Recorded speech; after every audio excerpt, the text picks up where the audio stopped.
My name is Pablo Lacopino. I'm the head of research at the GSMA Intelligence. So what's the title of this summit? eSIM to power connected devices. So what we see is a growing and diverse range of devices connected to the cellular networks, devices for consumer use cases, devices for enterprise use cases. So over the next couple of hours, we will look at how eSIM powers connected devices and how eSIM can help scale connected devices. So broadly, when we look at the last 6 months, we see 5 key trends. The focus of my presentation will be mostly on the consumer market, but not because the consumer market is more important than the IoT, the enterprise market, but it's because it's a short presentation, so I wanted to focus on consumer, and also because there will be a lot of discussions around eSIM for IoT and eSIM for enterprises during the rest of the summit. So 5 key trends. One is the launch of eSIM-only iPhones in the US in September has accelerated eSIM commercial launches and deployments globally. Number 2, consumer awareness of eSIM is growing. However, adoption is still low. Operators, including MVNOs, have started to talk more about eSIM to their customers. Then in the IoT market, eSIM is making inroads into private networks while scaling beyond connected cars. Last but not least, ecosystem work on global specifications continues, including work on the integrated EU SEC. And I will now go deeper on some of these trends. One of the things that we track at GSMA Intelligence is the number of eSIM devices available to consumers. We have seen important growth over the last couple of years. Most brands are on board. Xiaomi and Nokia, new entrants in 2022. eSIM is mainstream in pretty much all the flagship smartphones. 5G and eSIM get together. The vast majority of eSIM smartphones also have 5G technology. And then obviously we all know about the milestone in September, the launch of eSIM-only iPhones. So really important growth. We also track the number of countries that have launched a commercial eSIM service for smartphones. And here there is an important milestone. At the end of December 2022, around half the world's countries have made eSIM available for consumers. That's an important milestone. It's more than 100 countries, pretty much across all the regions. As I said, the launch of eSIM-only iPhones in September has accelerated the number of countries. In fact, 14 new countries launched eSIM in the second half of 2022. We also look at how many operators commercialize eSIM service for smartphones. And we are now at more than 340, with more than 80 new operators in recent months. So there is an acceleration of eSIM network deployments and eSIM commercial launches.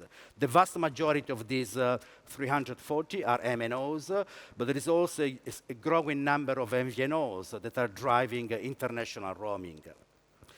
So what about the rest of operators? Based on our discussions with operators and vendors, we believe that it's realistic to assume that many operators are already working on launching commercial eSIM services. So between the rest of 2023 and 2024, this number will continue to grow. The other thing that we do at GSMA Intelligence is a consumer survey. Every year, we ask consumers a range of questions around eSIM. So this is a survey that we conducted in November, December, so I'm happy to share fresh insights with all of you. First of all, consumer awareness. We ask consumers, do you know what eSIM is? And we have been doing this for the last 3 years. So what we see is that there is growing awareness of eSIM. On average, across the 7 markets that we track, awareness of eSIM is 36%. It's improving. It was 20% 2 years ago. However, there are still some gaps, especially in Europe. Then we ask the consumers, okay, consumers, you say that you are aware of eSIM. How do you first found out about eSIM? Reading an article about eSIM is still the largest driver. However, the US is an exception. In the US, the largest driver was, oh yes, I know about eSIM because one of the smartphone vendors told me about eSIM. And this is connected with Apple going eSIM only. When we compare 2022 with 2020, the largest increase was in the operator push. So going back to my earlier point, operators have started to talk more about eSIM to customers. And then we ask, hey, consumer, are you interested in using eSIM at some point in the future for your smartphone? It's a 50-50 situation. Half of consumers are interested, half of consumers are not interested at the moment, with the significant variations by countries. And 16% say, we don't know. And then we asked, okay, you say that you are not interested in using eSIM. Why is that? And the largest reason was, I'm happy to use a traditional removable SIM card.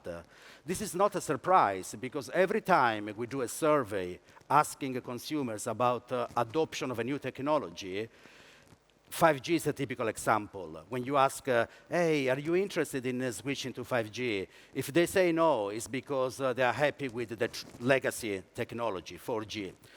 So 23% say, I'm happy to use a traditional removable SIM card. 16% said, we don't see the benefits of eSIM. Another 12% said, we don't understand how eSIM works. So there is work to do at ecosystem level, especially from operators and OEMs, to make sure that consumers understand the benefits of eSIM and how eSIM works. Then we do forecast on eSIM adoption in smartphones. You are probably familiar with this chart. What we do is 3 scenarios. Base case, low adoption, high adoption. A couple of weeks ago, I revised our forecast to incorporate the latest trends. So what we expect is that by the end of 2030, there will be 6.9 billion eSIM smartphone connections globally, which means 76% of the total number of eSIM smartphone connections. But there are important milestones between now and 2030. We expect 1 billion eSIM smartphone connections by 2025, with obviously North America leading the way in terms of adoption. And by 2028, half of eSIM smartphone connections will use eSIM. I will be around today and also tomorrow if you want to know more insights about this. So GSMA Intelligence is the research organization within the GSMA Research and Consulting. So if you want to reach out to us, feel free to connect with me or info@gsmaintelligence.com. Last but not least, you will see a flyer. So I guess many of you are familiar with all the work that the GSMA do on eSIM, from specifications to services, research.